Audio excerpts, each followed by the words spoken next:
Welcome everybody to the CES stage. I'm Andrea Smith and I'm here with author Randi Zuckerberg. Randi's written the book Complicated, Untangling Our Wired Lives. Randi, so glad to see you. Thanks, it's great to be here. I think I'm the only thing standing in between people and the bar. So this is it. This is it. We're hitting it. I really want to talk about your book because we're here surrounded by technology, gadgets, innovation, which is what CES is all about. And you're trying to kind of make sense of all of this. That's right. I mean, I think that obviously we're celebrating technology and innovation, but at the same time, I think we all have a bit of a complicated relationship with technology because we're all struggling in our lives. What's the appropriate balance between being connected to people through a screen versus being connected through our eyes? Or what is the right balance of screen time for our children? What's the best way to manage technology in our careers and our love lives? And it's something we're really all struggling with for the first time together. Absolutely, and how to manage technology so that it doesn't manage you. Because That's it's right. really great to be able to say, I'll answer those work emails at home, but then you may just get so caught up you never enjoy your family. That's right. The key is that it's just a device. It's just a tool. It's how we use it that makes it good or bad, and we need to figure out how we own technology rather than it owning us. I want to talk a little bit about technology and where we are today. We've talked about this a little bit earlier. CES has changed so much. There's more women here. There's more women entrepreneurs. There's more women running companies, and there's more even women just covering technology. It's wonderful to walk around the floor and see so many women. I know the mommy tech track has been really successful, but I think this is really in the last few years, we've really woken up to kind of the power of the female consumer in tech. And I mean, she's making a lot of decisions about how much time her children are spending on tech. I mean, she's much more tech savvy than I think we give the average woman credit for, and it's nice to see that being represented here. I'm also personally a big proponent of encouraging more young women to go into entrepreneurship, technology, and engineering. Absolutely. I want to back up a little bit. Sure. Talk about how you got here. You started, you started at Facebook, but you even were in New York City before Facebook working. I was, and I feel like I can relate to people kind of outside the tech world because I came to Silicon Valley as an outsider myself. My background was in psychology and marketing, so I was very passionate about what makes people do things, how our relationships are affected by behavior. And I was working at Ogilvy and Mather Marketing at the time when my brother and his roommates created the Facebook. And they invited me out to California to see what they were doing. I was blown away by just the passion and the creativity and the vision they had. And I ended up leaving New York and moving out and joining them, embarking on this journey. And that was kind of a difficult choice for you, right? I think you were just starting a relationship with your now husband? It was, yes. My husband, he had just turned down his dream job in California to be with me in New York, so that was quite an interesting conversation to go back from that trip out to Facebook and say, hey, thanks for turning down your dream job in California. I'm moving to California in 2 weeks. And it went over really well. That's right. Luckily, it all worked out in the end. Like a Disney movie. That's great. We all, I guess, have a picture in our head of what it was like at that time when you went out to Facebook to see what they were doing. Of course, not anywhere near where it is today. So really, bootstrappy, startup, crazy. Yeah, I mean, our office, it was above a Chinese restaurant. It was, small staff and just working around the clock. Everyone was, it was our own little family, our startup culture. Now in Silicon Valley, a lot of the startup culture has moved towards San Francisco as the hub of tech. You have a lot of companies starting there, people living there, but when Facebook was starting, Palo Alto and Silicon Valley was really still kind of the hub, and almost everyone lived within a mile of the office, so it was very fun, a little incestuous at times, but just it really felt like a family, and to this day I feel like I'm so close with everyone who I started on that journey with. I want to ask you, I know that you were marketing, you were doing marketing there, but you wound up doing, I think, so many different things that you kind of fell into and said, let's try this and see if it works, and let's try this. That's right. Well, that's the beauty of working in a startup. When I was at Ogilvy, there was such a set career path that I was like, you're going to do this one thing for 2 years, and then you can get promoted and acquire a new skill. But when I went to Facebook, they were kind of like, well, you're one of the first non-engineering hires we have, so you're going to be doing everything. And I was doing business development, marketing, sales, HR. I mean, I was joking that I think I'd held every job in the company except for the IT help desk staff. And that, maybe it wasn't too late for me to even try that out. But that, I think, is what's so exciting about a startup, is that you're making the decisions, but everyone also needs to roll their sleeves up and get dirty and be willing to do everything. And just dig in and try. That's right. And that's so empowering, just to be able to say, let's see if it works and make it happen. And you did that. And a few years ago, we had you here doing Facebook Live, walking around, doing interviews. Can you tell us a little bit about how that started? Sure. Well, luckily, it was such a great atmosphere inside the company, always encouraging employees to have their own little entrepreneurial projects and try new things. So I was very, very interested in the intersection of television and Facebook. I thought, for sure, what would the next generation CNN or network look like? Maybe that would live entirely on Facebook. And so I started going to a lot of events. I came to CES, I went to South by Southwest, I went to a ton of events and just live streamed interviews with amazing tech founders, with celebrities, with all sorts of people, and streamed it live to Facebook. And it really culminated in the White House asking if President Obama could come onto my Facebook Live project and do a town hall to all of America. So that's the moment for me where the first story where my book starts. So if anyone picks up the book, there's kind of a fun, frenetic story about hosting the president at Facebook. And it's where my story sort of starts and ends with Facebook. And it's a great story. And you were 7-8 months pregnant yes, at the time? I was about 8.5 months pregnant, and I decided, I had this really high moment in my career. I feel like that's the moment you kind of drop the mic and walk. Like, how could it get better hosting the president? And decided to start my own company at that time too. So that's a question I think a lot of people have. And by the way, I just want to stop, because if anybody does have any questions along the way, just feel free to jump in, shout out, raise your hand. Or if anyone wants to rave to the electronica music going on behind us, we can also have a DJ dance party. That's another option. You made this decision to leave Facebook, and you kind of knew what you wanted to do. I did. It was a tough decision. I loved working at Facebook. I say in the book, I bled Facebook blue, and so it was, really a difficult decision to leave something that I loved so much, that was such a part of my own identity.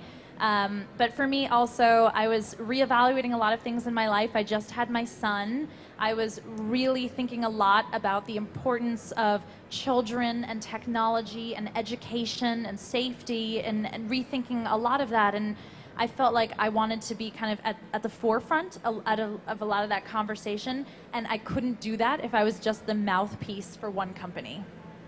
So now that brings you around to raising a digital kid, That's a digital right. native, and really helping people understand technology a little better. It does, and that's really the core of why I wrote Complicated, of why I launched our site. I've had the wonderful fortune of doing a lot of public speaking, of traveling around the world and speaking to parents, business professionals all over the world, and it's amazing that no matter where you go in the world, people have the same questions and concerns. We want our children to be safe, we want to get ahead in our careers, we want to find love, we want to connect with people. And it's just a really interesting time, because these devices, they take us, we're closer to friends than ever before, but we're further from friendship. And I think we're at a really pivotal moment where we need to figure out how we have our devices not get in the way of our real life relationships and our families. Absolutely. And I want to ask you a little bit, I know you've got a bunch of do's and don'ts and digital etiquette and dating etiquette. And, you know, everyone has their do's and don'ts and their faux pas of what they did socially. So talk to me a little bit about, like, what are some things that you did that you've learned, and no, I'm not doing that again? Oh gosh, I mean, I grew up with social media, so of course, in addition to learning, I also kind of made every mistake in the book myself. The thing that's wonderful about this is now celebrities and politicians and business leaders, they're more accessible to us than ever before, but it also means that we're human, we're fallible. The next generation of business leaders are all going to be people who posted something they regretted online at some point. And I think that's just going to be something we get used to, that we're more forgiving. But I definitely had several incidents that I talk about very candidly in the book where I made genuine mistakes with social media at times that people were not quite as forgiving yet or understanding. And I do believe in life you learn more from your mistakes and humiliation than you do from just being successful all the time. Absolutely. But, you know, it's funny because one of the things you talked about, and it just struck me, you talked about tweeting outside of a bar where you couldn't get into a bar. And it's like today kids just, you know, you take to Twitter to complain. It's the town hall. That's right. It's the public squeaky forum. wheel. Exactly. And oh my gosh, you wronged me. I'm going to out you on Twitter. Mm-hmm. And it just seems like that's where things It are is. going. I think, you know, I talk a lot in my book too about kind of this phenomena of public shaming, how we're now so scared of confronting people face to face. It's so much easier to just take out your phone screen or take out your computer and tweet something mean or write something mean.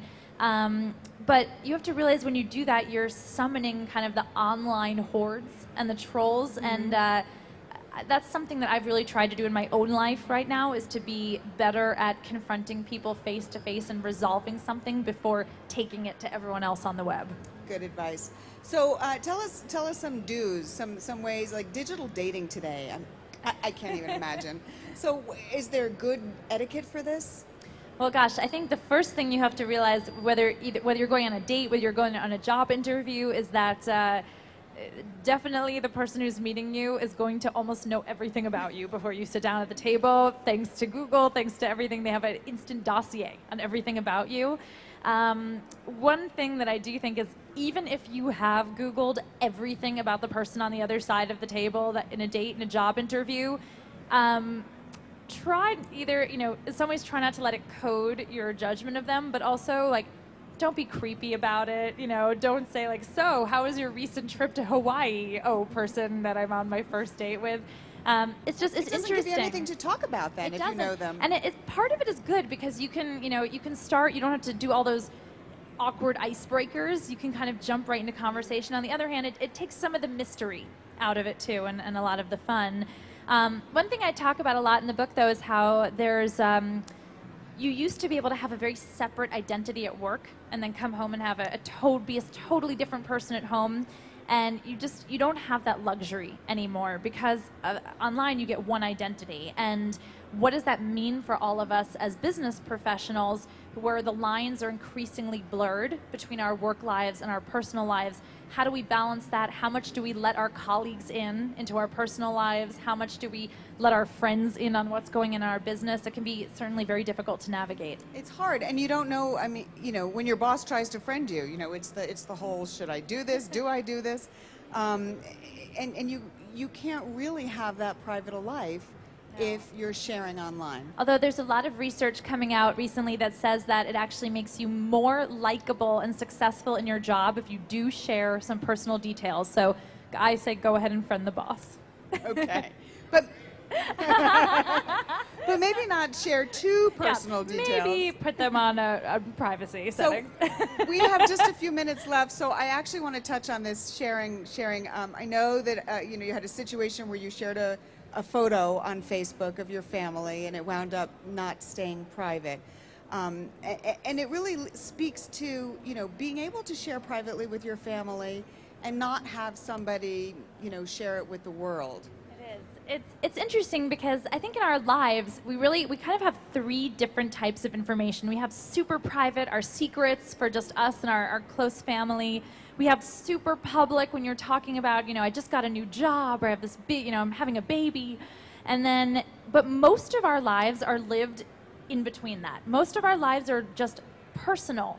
It wouldn't kill us if everyone knew what was going on in our day-to-day lives, but we're not necessarily shouting every little detail of our lives from the rooftops. The problem that we encounter, though, is that online, personal is gone. It's either public or it's one-to-one private. And what does that mean for all of us? That's not an accurate mapping of how our real lives are. So for me, the moment that you're talking about, I took a photo of my family. No one was inappropriate. No one was, doing anything too silly. But it was on a holiday, and I shared it just to my friends on Facebook, and then went home and saw it just on a bunch of blogs. And it was just that moment where I felt, really violated, I would there's imagine. nothing wrong with this photo. In fact, I even felt a little angry. I was like, well, if a photo is going to go viral, I'm not even in it. I was the photographer. Why couldn't I have been in the actual photo?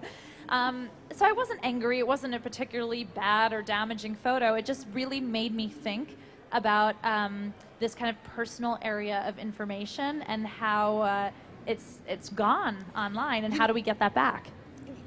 It's funny because what it made me think about was everybody was talking about, or everyone in the tech world at least, was talking about understanding Facebook's privacy settings.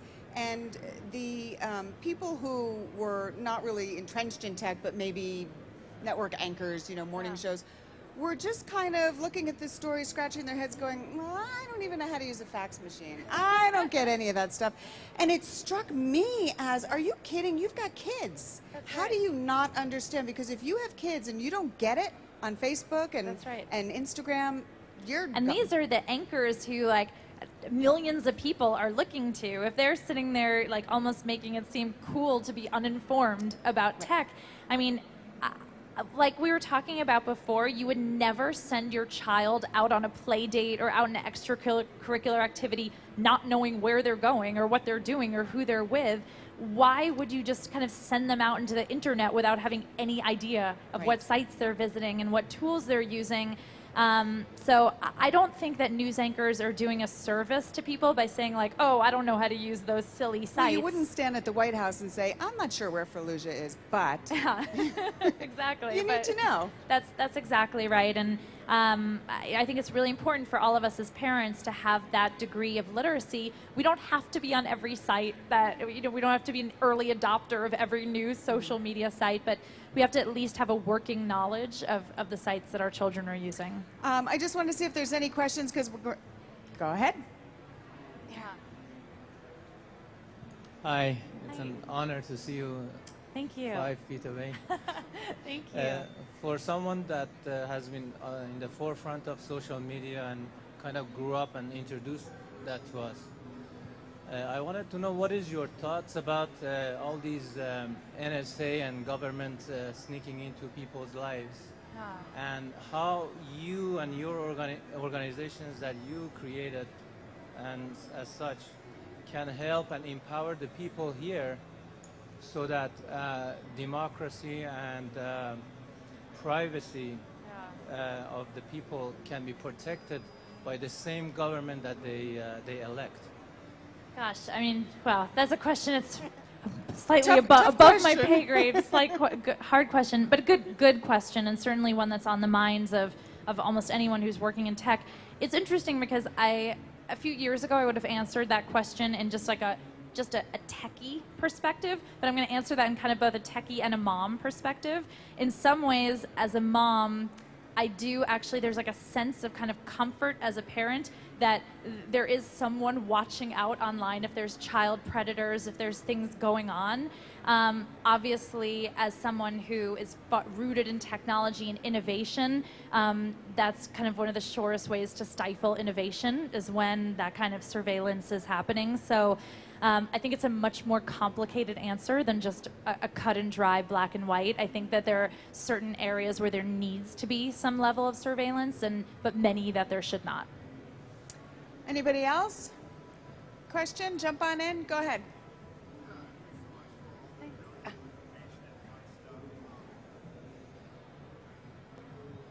I'm in the process of building a little bit of a social media platform for myself, but I use Facebook for it, obviously. And one of the things that I was wondering is, I have a family, I have 2 kids as well. What should I be concerned of if I'm sharing stuff publicly, with kids? Because you were saying that there may be people out there who are predators, and what are kind of the do's and don'ts that you would just, That's a great question. I talk a lot in the book about that. I also talk about how sometimes as parents, we're not aware we're creating a digital footprint for our children, even without them knowing it, by posting photos, posting things about them. We are sort of creating their identity online for them even before they're old enough to have a say in what their identity is. Is that right? Is that wrong? Is that just a reality? I think, again, it's a gray area, but I think all of us as parents, we need to really think twice before we're posting about our children in a way that is leaving a digital footprint for them. I think also, it's very important to look at kind of geolocation tags, especially if you're posting photos that could be linked back to your home, even if you don't realize you have location turned on. Things like that are really important to be mindful of, and things that most people don't even know. Smart. I'm going to play mom now because Randi has a plane to catch. Thank you. I know I have to get home to my own 2-year-old son, but if anyone has any questions, you can obviously please Facebook or tweet me, and I'll answer from the car to the airport now. It's at Randi Zuckerberg. At Randi Zuckerberg. Thank you guys so much. Thanks it's for really joining an us. honor to be here Randi, with you. thank you so much.